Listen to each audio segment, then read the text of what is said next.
Bem, não tem problema nenhum, se o Gabriel não entra, depois ele vê a gravação. Então vamos lá. Membranas, barreiras e substitutos mucosos são três coisas bem diferentes e elas parecem ser muito iguais, mas elas não têm nada a ver. Olha só, membranas a gente vai utilizar quando vai fazer regeneração. Quando a gente quer fazer regeneração? Quando a gente quer devolver forma ou função igual ao que era antes. Então, na regeneração tecidual guiada, que eu quero formar novo tecido periodontal, não é um tecido de reparação, mas é um tecido periodontal regenerado. Eu preciso usar uma membrana para evitar que células epiteliais migrem para dentro do defeito e formem um outro tecido diferente do tecido periodontal, que é aquele que eu quero. Se eu vou fazer uma regeneração óssea guiada, eu preciso separar células epiteliais do tecido conjuntivo, aliás, células epiteliais e células, os osteoblastos, para que onde eu estou tentando reconstruir o osso, eu não tenha crescimento de epitélio. Já perceberam que onde o epitélio cresce, não cresce outras formas de tecido, por exemplo, o osso, por exemplo, o tecido periodontal. Então, para fazer a regeneração tecidual guiada e regeneração óssea guiada, eu devo utilizar uma membrana que separa grupos celulares. Mas e as barreiras? Barreiras também podem ser utilizadas, por exemplo, na regeneração óssea guiada, quando eu quero fazer uma reconstrução de osso, eu preciso ter uma infraestrutura e uma supraestrutura. A infraestrutura eu consigo quando eu coloco substitutos ósseos, por exemplo, xenógenos, por exemplo, aloplásticos ou até mesmo enxerto ósseo autógeno. Pode ser em bloco, pode ser triturado, pode ser removido em lascas com raspadores. Isso é uma infraestrutura para onde as células formadoras de osso, os osteoblastos, vão migrar e vão formar osso. Agora, uma supraestrutura é o equivalente a uma tenda ou um guarda-chuva. Para que eu uso isso? Para que a tensão do retalho não desabe sobre essa estrutura nova que está sendo formada. Então, nesses casos, eu preciso de uma supraestrutura rígida. Isso é uma barreira. Por exemplo, uma tela de titânio é uma barreira, não é uma membrana. Por exemplo, uma tela de polipropileno é uma barreira, não é uma membrana, entende? Ela mantém uma tenda, como se fosse um guarda-chuva. Deixa eu ver qual outra. PTFE. PTFE, ela tem a função de barreira e também a função de membrana. Se ela tiver o revestimento em titânio, melhor ainda como barreira, porque ela mantém aquela estrutura, certo? Enquanto membrana, ela não permite que as células epiteliais migrem para baixo do retalho e aí tem a formação desse tecido conjuntivo. Pessoal aqui interagindo, oi para todo mundo. Bom ter vocês aqui. E agora, substitutos mucosos. Substitutos mucosos são estruturas extraídas de colágeno xenógeno, né? Então, colágeno de porco. E aí é feito uma nova estrutura com esse colágeno. Esse colágeno pode ou não ser reticulado, ele pode ser colágeno de diferentes formas. O preparo químico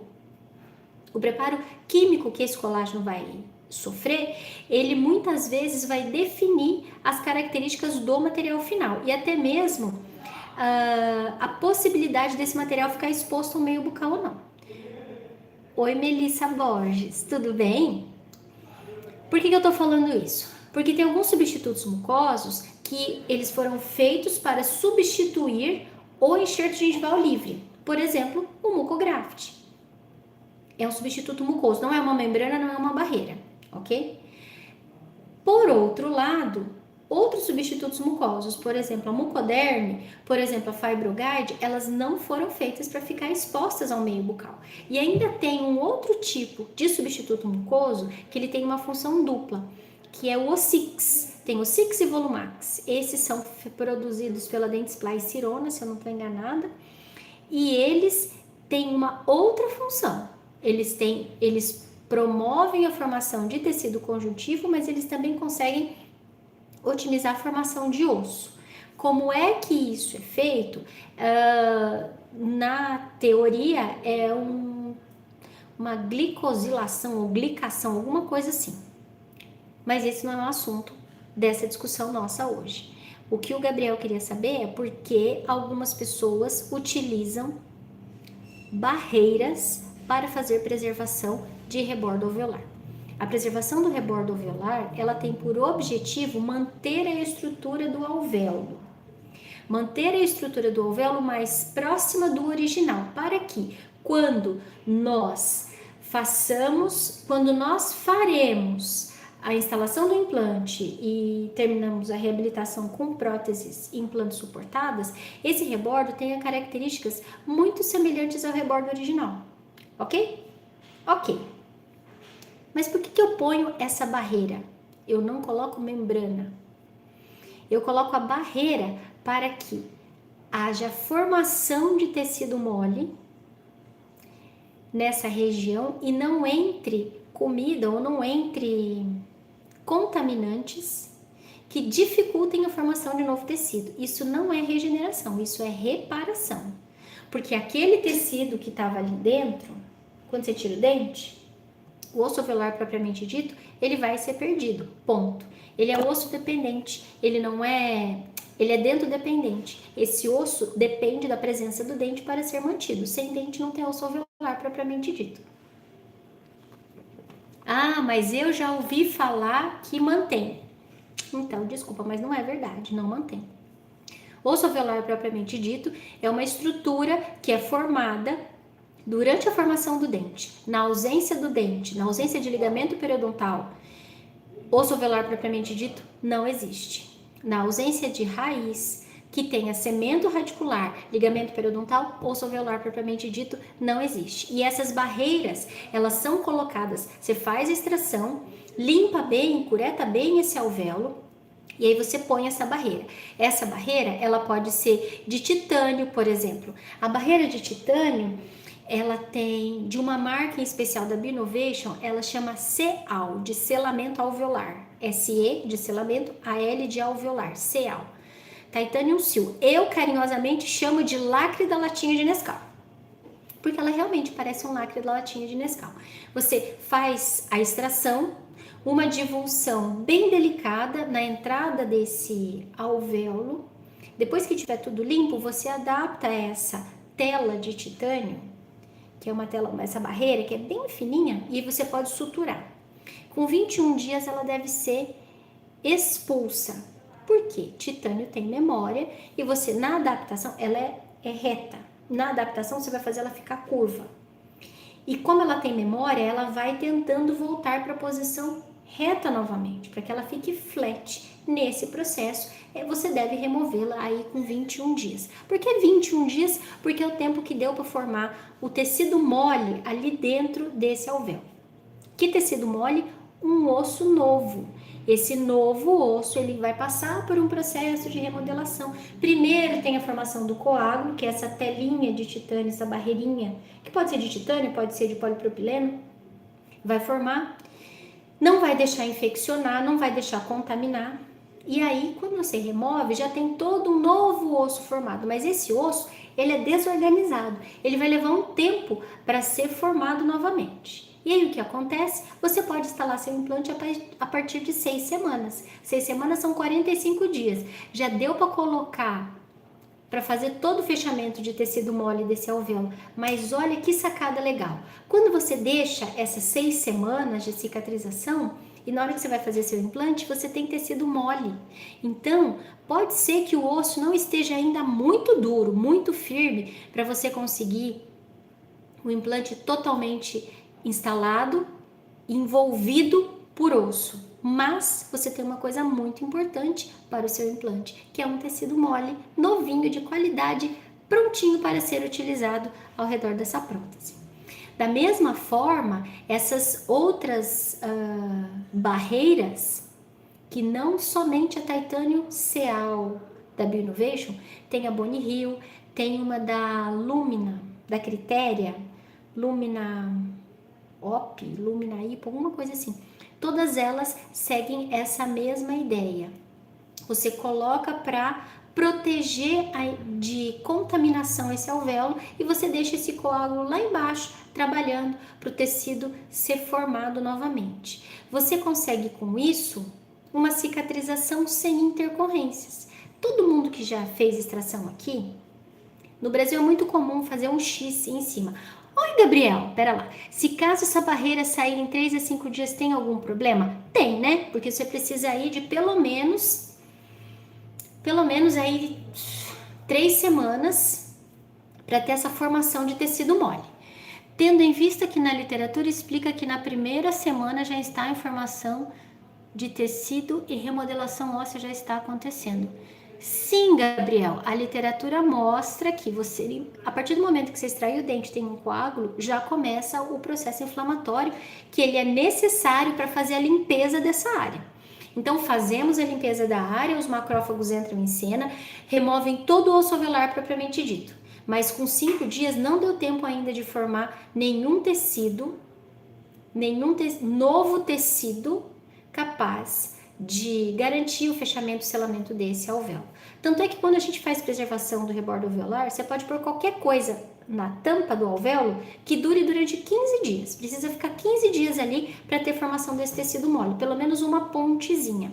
Se você quiser saber exatamente esse processo de formação desse tecido mole, ou até mesmo quanto tempo leva para formar essa pontezinha de osso lá no topo do alvéolo, você vai procurar em Cardarópoli 2003.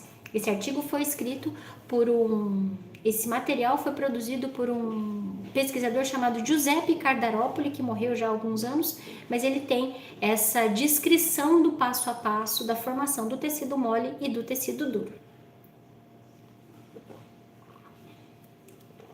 Espero que você tenha entendido. Se não entendeu, Gabriel, me pergunta que eu tô aqui para te responder. Eu estava falando sobre o uso da Boni Hill e dessa outra barreira que é da Critéria. Eu não manipulo, eu não uso esse material, mas pelo que eu li, essa é a ideia. Então, você deixa a formação desse tecido mole completa, depois você remove. Inclusive, na descrição do produto, ela é feita de um plástico polipropileno. E ela é bem lisinha, para evitar que pare qualquer coisa. Mas o que eu tava falando mesmo é que aqui no Brasil é muito comum a gente extrair o dente e fazer uma sutura em X.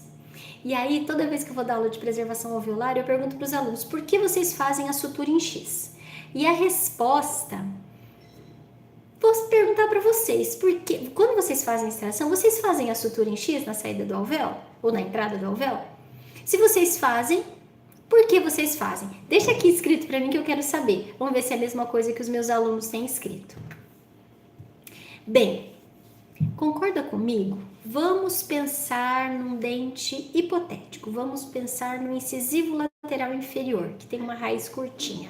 Essa raiz tem mais ou menos 10 milímetros. Quando você faz a extração e você promove o sangramento e tem a formação desse coágulo, você acha que uma suturinha em X lá no topo do rebordo vai segurar esse alvéolo? Ou vai impedir que entre contaminação? É um X, gente. Um X. Teria que pôr uma tampa nesse lugar. E qual é a tampa? Essas barreiras. Elas não são reabsorvíveis e elas foram feitas para evitar a contaminação desse coágulo, entenderam? E aí acontece esse processo de remodelação com maior sucesso. É isso. Deixa eu ver se alguém escreveu aqui quanto. Deixa eu ver. Não, ninguém escreveu. Sobre o que colocar na entrada dos alvéolos depois que você faz a extração com preservação de rebordo alveolar. A preservação de rebordo alveolar, na técnica, prevê que você vai colocar algo dentro desse alvéolo que vai impedir o colapso das paredes, ok? E aí você precisa pôr uma tampa. As revisões de literatura, as revisões sistemáticas mais atuais, têm mostrado que preservação de rebordo alveolar é melhor do que você deixar o rebordo cicatrizar espontaneamente, ok? Estamos de acordo. Segunda coisa que as revisões sistemáticas têm mostrado. Preservação do rebordo alveolar, você precisa colocar alguma coisa que entre, aliás, colocar uma tampa para evitar que contaminantes entrem dentro desse alvéolo. Por quê? Porque quando entra contaminação, você perde o enxerto. Você perde o enxerto da crista, você perde a capacidade de renovação daquele tecido. Uma coisa é certa, não existe nenhum biomaterial no mundo, até hoje, que consiga 100% de preservação do rebordo alveolar. Sempre vai existir alguma deficiência, mas é muito menor do que se você deixar o alvéolo cicatrizando espontaneamente. Não sou eu quem diz isso, mas as revisões sistemáticas mais recentes. E elas também dizem que você tem que pôr uma tampa. Que tampa é essa? Essa tampa pode ser enxerto gengival livre, pode ser plug de PRF, pode ser uma barreira e pode ainda ser uma membrana de colágeno. E também substitutos mucosos com colágeno não reticulado. Por quê? Porque você precisa da formação de tecido mole ali na tampinha, na entrada do seu alvéolo. Leva 15 dias para ter o fechamento completo. Plug de PRF funciona? Funciona. Por quê? Porque ele vai levar um tempo para degradar e ser diluído pela saliva. O que é um plug de PRF? Um supercoágulo. Então, tira sangue do próprio paciente, passa numa centrífuga, um protocolo específico, e você vai tirar aquele plugzinho. Você vai ter que tratar isso, né?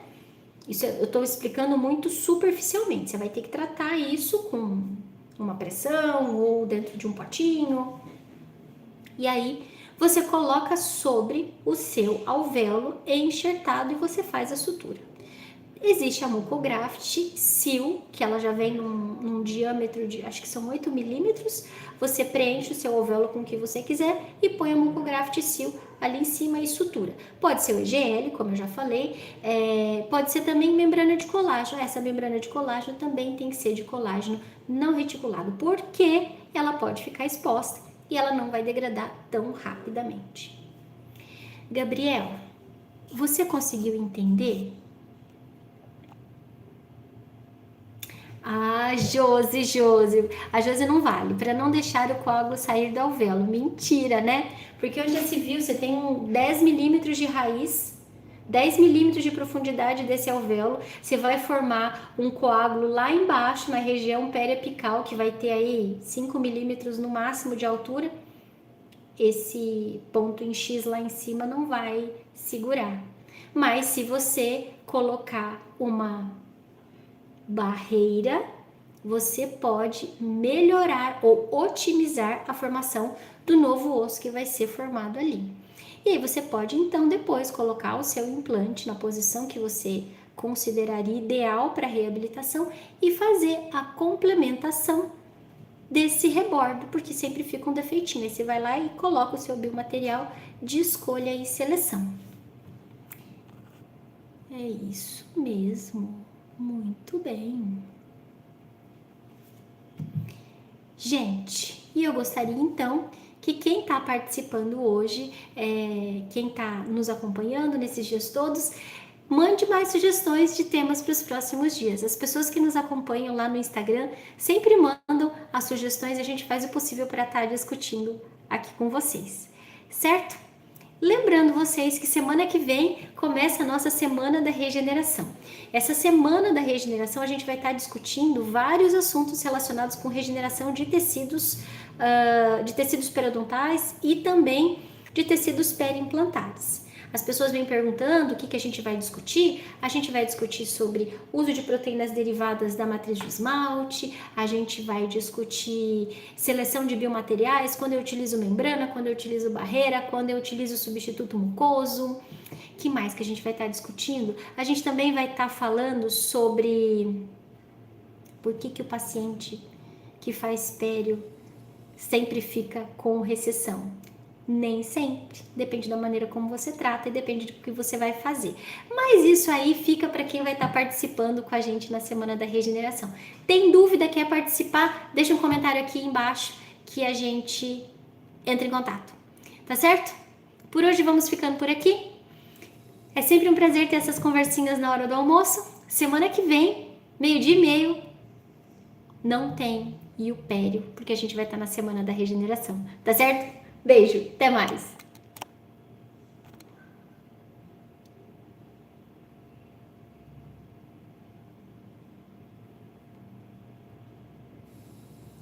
Gabriel, muito obrigada. Sua presença é muito importante.